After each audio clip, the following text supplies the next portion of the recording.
हैदराबाद के इलाके स्टीजन कॉलोनी में मारूफ डॉक्टर धर्मदेव राठी को छुरी के वार से कत्ल कर दिया गया। एसएसपी अमजद शेख के मुताबिक ये वाकया मंगल की शब पेश आया, जब डॉक्टर धर्मदेव राठी सदर बोहरी बाजार में क्लिनिक से घर पहुंचे थे। इब्तदाई तफ्तीश के मुताबिक डॉक्टर धर्मदेव और इनके ड्राइवर हनीफ लगारी के दरमियान तल्ख कलामी और झगड़ा हुआ था।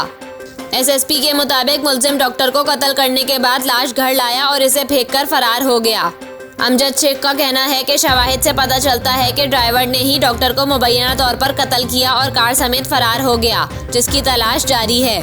इधर सूबाई वजीर अक़लियती उमूर ज्ञानचंद ईसरानी ने वाक़े की मज़म्मत की और एसएसपी को कातिलों की जल्द गिरफ्तारी की हिदायत की है।